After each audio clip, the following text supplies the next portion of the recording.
Hello, everybody. This is the Third Fridays podcast, the October edition.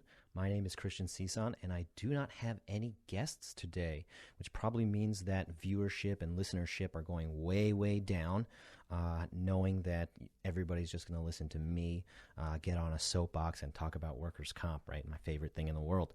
I'm going to say a little thing about schedule loss of use and how it has changed more recently this month with respect to a new form that the New York board has come out with. I'm also going to relate it to our Monday New York webinar series where we talked about getting the most out of our IMEs. So a little interplay with that, and then throw in a little shade on this new law that we have been really promoting, where we take a credit for non-scheduled permanent partial disability classification cases. So let's start with where we were as an area of law and industry at the 2018 decision of Teher versus Iota Taxi. Now, if you want to listen specifically about my analysis of that decision with my co-host at the time, Andrea Abudaya, that is another episode of the podcast that you can certainly listen to for some background. I'm going to assume you don't want to do that, which is perfectly fine. Brief background, in that case, there were schedule and non-schedule body parts established. The claimant had returned to work without a reduced earnings claim, so we expected, obviously, or we would expect in that type of case for the claimant to pursue the schedule loss of use award, which he did. The law judge, however, found non-schedule impairment, and the claimant appealed. The board panel disagreed with the claimant's appeal, arguing that the claimant could not receive both a classification of a non-schedule site and a schedule loss of use award for the scheduled body part. So the claimant went to the appellate division, who sided with the claimant and remanded the case back. And the interesting part about that was that a portion of the decision had sentences in from the appellate division that said a claimant could receive a non-schedule classification and a schedule loss of use award. He could not receive a schedule loss of use award and a non-schedule award.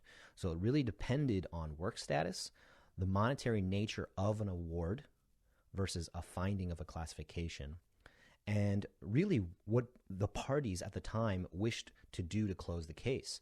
And the aftermath of that decision allowed both defense and claimant to decide how was this case going to be resolved pursuant to their interests. And there was a lot of openings in the law to decide whether or not we were going to close via schedule loss of use and keep non-schedule sites closed via no further causally related disability, or do we pursue causally related disability to non-schedule permanent injury sites because it affected the monetary nature of exposure. And while all of this was being figured out, right, the board earlier this month issued a schedule loss of use stipulation attachment. Now, if you take a look at it, there's a subject number, a frequently asked questions website, and the actual attachment itself, right? And the idea of this is that it allows the claimant to be made aware of the impact of closing his or her case by schedule loss of use when there is non-schedule permanent partial disability at play. So the board has outlined 3 circumstances where this would be apparent. The first is when there's no medical report from either party regarding permanency to the established non-scheduled sites. The second is where the board contains affirmative medical or evidence of permanency to the sites, or the third, where the medical reports from the parties differ on whether there is permanency to the non-scheduled sites. This now requires the schedule loss of use attachment to be signed by all parties and finalized by the board. And the biggest impact of this has to do with the credit. So how do we figure out what we want? I think it really comes down to cost-benefit analysis and the discretionary decision we have when it comes to closing the file. How do we want to close a file from a defense perspective? Do we want to close it so that the claimant has no avenue for reopening? Or do we want to close a portion of it because we know that there is a high likelihood of not reopening the case? And nuanced individuals or really experienced professionals in this industry will tell you that there are interests on both sides. One side will say a closed case is a closed case, and I tend to side with that argument. Right? If we can close a case in any fashion, then it takes it off the radar and allows us to focus on the more open cases. So, if we are an employer or a carrier that wants to close a case via schedule loss of use, but there is non-schedule permanency, we now have a better way to do it.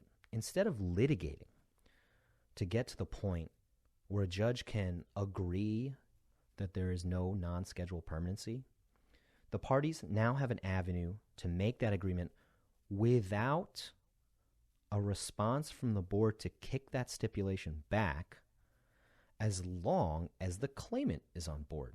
And think about that for a second. As a necessary party of interest, the stipulation attachment puts further notice to the claimant that, hey, you have to want to do this too. And that's actually a good thing, right? Because so often we push schedule loss of use closures, and we don't know from a defense perspective if the claimant truly wants this. Maybe the claimant sees dollar signs, those green dreams that we all have from time to time, and forgets about what the impact that would be. Meaning, if you have non-scheduled permanent injuries, that schedule loss of use award is going to be credited if you ever lose time from work after the schedule loss of use agreement, and you cannot get early money because it's being credited, right?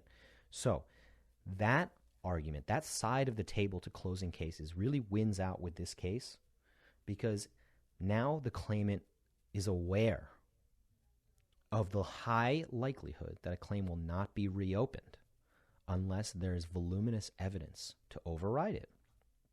So the language that we're putting in stipulation agreements is actually helped by the stipulation attachment, which has a series of questions that the claimant must answer.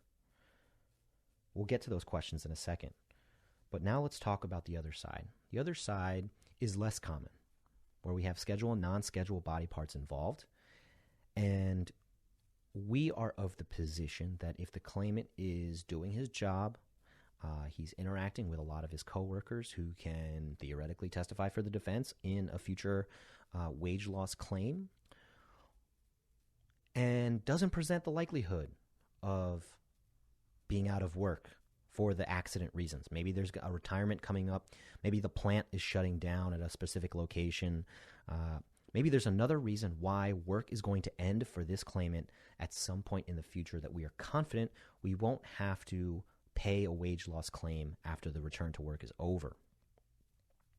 In that circumstance, we know that claimants who are represented will push for a schedule loss of use evaluation in pursuit of an award. And in order to do that, they have, in the past, come to an agreement with defense to either waive permanency or find no FCRD to those sites and collect the money and call it a day. But what if we don't want to do that, right? I've been on plenty of roadshow, seen clients who tell me that their biggest problem in their claim population is the schedule loss of use cases for individuals who don't lose a lick of a day of work. An arm strain suddenly turns into 90 degrees of abduction 1 year later, resulting in 40% schedule loss of use of the arm when that person uses that arm to do his or her job every single day. And for those types of cases, if a back injury is involved, that type of employer or that type of carrier may not want to close on schedule loss of use. So how do we make the most of that position? How do we use that position to drive home a closure? We now have to use our own intellect with an IME and push the closure in a way that meets our goals. Now, I say that, and I hear myself back and thinking, I'm automatically thinking, well, there goes undue influence. We're talking to an IME. That's not what I mean. I mean that IMEs should be asking certain questions that you want answered, and not the stock cover letter or the degree of disability questions that we're used to.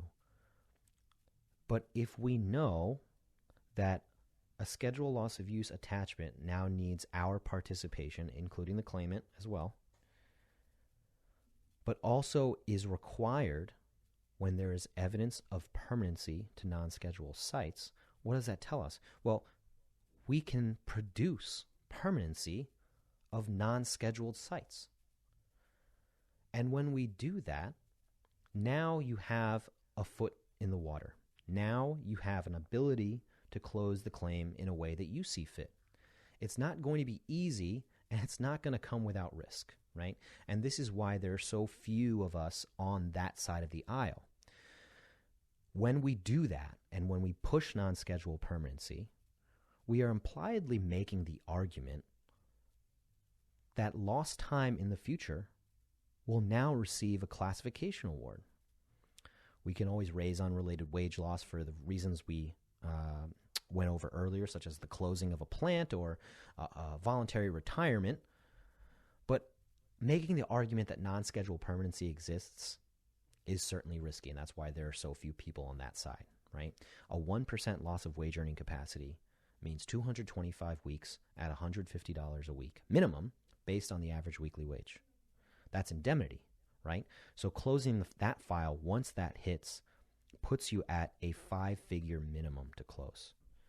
It may not hit you in the short term because the claimant is working, but should that problem arise, you are now realizing that risk. And you're also making that argument in front of the claimant at trial, which could give him or her the idea to take time off as a result of the accident. So that there are few people on that aisle, but nonetheless, that makes sense, right? It's trading future exposure for current benefit, right? So I wanted to make clear that IMEs have a lot of importance in pursuing the goals that we want. Obvious, right? Defense attorney saying that IMEs are important. But for this specific topic, we want to make sure that pointed questions provided to the IME are actually being answered to achieve our goals. So we have two sets of ways to close it now. And now let's assess the questions in the stipulation attachment, right? So this stipulation attachment makes it first and foremost clear that it's not a Section 32 agreement, right? So the claimant will now know that even though I'm getting this lump sum, right, my case isn't at a final resolution. If anybody wants to hit pause on this podcast and pull it up, be my guest. It's going to be a lot easier to follow along. But I'm going to point us to question number 4. When the board says, is it accurate to say that the impairment to your non-schedule sites is quiescent, meaning that all of the following are true? You are not currently actively treating for the condition, and your medical treatment provider has not indicated to you that active treatment or surgery is anticipated, unless evidence shows surgery is medically counterindicated. Now, if you're a claimant and you say no to that, your schedule loss of use case is not going to be automatically granted, right? This attachment is not for boxes to be checked and award to be made, okay? So let's keep those topics in mind, and we'll go to question 5. Question 5 is only answered if the medical provider has opined permanency to a non-scheduled site, right? And that doesn't say IME there. It says treating medical provider. So from a claimant's perspective, they're asking, is it accurate to say that with respect to your non-scheduled sites or conditions, that your medical provider opines a permanent impairment does not affect your ability to work, and there has been no surgery or post-surgical care for at least the past 12 months, and you have not actively treated for the conditions for at least 6 months. If you say no to any one of those questions, now bringing a total of these options to 5 between questions 4 and 5, the schedule loss agreement is now going before a law judge. So desk review stipulations are not guaranteed anymore, which means the claimant has to give up his rights or her rights if it's going to go to desk review. And if we think about that from a big picture perspective, from the defense side, it's a little bit more costly to keep the claim open when we're not getting a desk review schedule loss of use determination, because we're going to have a hearing. And whenever you have a hearing, there's a risk of an appeal. But for the purposes of realizing the risk that a claim will be reopened, the long-term benefit of those two questions are very important, because now the claimant is going to be asked actively to know what this means when he or she is doing this. If we go to the end of the questions, the last question, number 10, is in bold, right? A question in bold means I should read it more than once. Read it very carefully, right? Do you understand that any future lost time you experience will be subject to a credit for the amount you received as a result of the schedule loss of use award, and that no further awards for lost time will be paid until the credit is exhausted? And that's where we stand, because we all know of a case in our lifetime where a schedule loss of use award was paid out and a non-scheduled body part was used to reopen the claim. And although if the agreement was written carefully, and if all the extenuating circumstances are developed at trial, it's going to be very straightforward whether or not this credit applies. But we're now asking claimants to understand the risks of closing early as opposed to keeping it open. Again, I truly believe that workers' compensation is designed to compensate those claimants that deserve it and deny compensation to those that don't. And in that system, if we take that theoretical construct, despite how unbelievable that may sound when we talk about the practice of New York workers' compensation, the long-term benefit of having a claimant understand that aspect is very, very important, because we're not after the green dream. We're not after the quick fix. We're after knowledge and realization that our risk is decreased. And from a defense perspective, the more that you can quantify the risk, the better off you are at making an educated decision. Now, the credit is gone into a lot further detail with an example that the board uses to have the claimant understand what that means. Essentially, the lump sum award that is allowed with a schedule loss of use determination will now allow a carrier to take credit for the weekly payments associated with that award if non-schedule lost time is applied in the future. Again, this is a very straightforward issue if all the facts are developed at trial, but having the claimant understand it puts everyone in a better position. So, we talked about a post-Tahir world. That is the third department case in 2018 that sent everybody into a tailspin, which was quite comical because it allowed law judges at the most basic administrative level, and forgive me for saying basic, a lot of law judges in New York, despite their decisions, are not basic. They are well-intentioned. Some of them are fair, right? But this harrowing third department decision resulted in law judges making decisions, applying law to facts, like a real judge, right? And it created appeals on both sides, And the board has finally stepped in and given us some feedback and some analysis on how these cases can be closed, right? Tying that in to this development of making a claimant more aware of the risks and circumstances involved, we are now at a position where we can determine what is best for us on the defense side, what is best for us on an employer side, on a carrier side, on any risk professional side that closes the case in a manner that meets our goals and our interests. That is the best way to do business, because the unknowns that are out there are the ones that keep us up at night, right? There are about 10 to 15 cases I know of, at least, the board number by heart. Wake up every morning, check that case, figure out what's been filed that day, that morning. And those are the cases with those unknowns. So to take that out of our claim population, put them in with a general population where we can monitor them on a more diaried and routine basis, allows us to do all of our jobs better. How does that actually tie in to getting the most out of your IME? Well, you have to decide which side of the aisle are you on, right?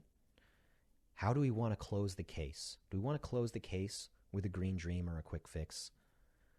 We have to do it now with additional forms that provide the claimant with an opportunity to be heard, which I think is fair. If we want to use the fact that the claimant is working without reduced earnings at full duty, using all the affected body parts the same way he or she did pre-accident, that's where an IME will come in, because we know that the stipulation attachment will be pushed, that a schedule loss of use evaluation will be pursued, and that's how you would use the IME to set you up. Now, finally, I did mention the new law that we've been promoting here at Lois. It was announced in April of 2017 as part of a bill calling for a 2.5-year timeline where a self-executing credit is arguably applied to eventual classification. A big step for employers and carriers in New York. Not without its exceptions, and I won't get into too much detail about when and how they exist. We have several webinars and podcasts on that, so please feel free to check those out. But as far as using an IME to our advantage, getting the most out of an IME, and factoring in the update of the schedule loss of use stipulation attachment, the credit from the 2.5-year timeline and associated credit is now at a place that risk can be valued, right? If we make the argument that non-scheduled permanency exists, the new law is going to be used either for you or against you. Meaning, against you, because there may not be 100 or 2.5 years of awards. There may not be 2.5 years since the accident that would allow for the credit to apply. And you have to do a true case-by-case analysis, right? Look at the attorney who's saying case-by-case and not willing to give you general advice, right? Very, very funny. It's very important, though, to understand the seriousness of how that goes together, right?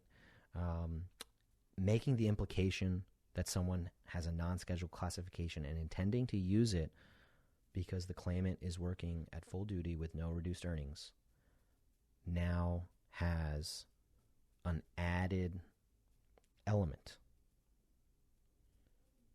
of whether or not we can use a credit to push non-scheduled classification and the attenuating risk that the claimant will lose time from work as a result of the accident sometime down the road. So where this closure outside of full and final agreement becomes reopened down the road. Now,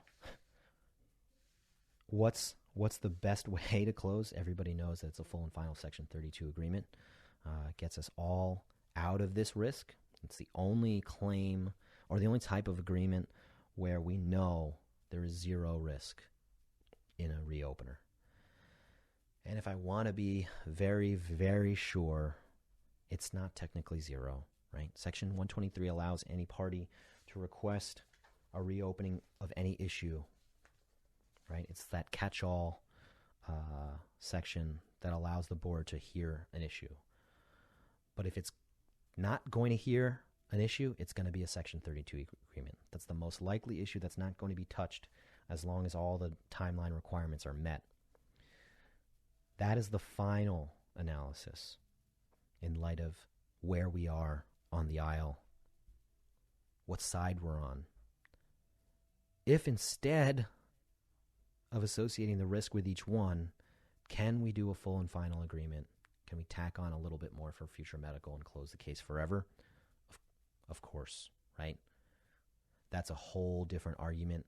Another case-by-case analysis that involves work status, current coverage periods, and dollar cost, right? Medicare eligibility, MSAs, CMS, all that drama, for lack of a better term, to give us more reasons to think about whether schedule loss of use closure is the right way to go. I think that's a lot of information. I think that we should actually turn this podcast off and enjoy October. It's a time of year where the weather doesn't even know what it's doing, but we enjoy wearing sweatshirts. At least I do. The Yankees are still playing. That's a good thing for New Yorkers everywhere, even Mets fans, because then they'll have something to gripe about. So, for the October edition of Third Fridays, my name is Christian Cisan, reminding you to defend from day one. I'll see you next month.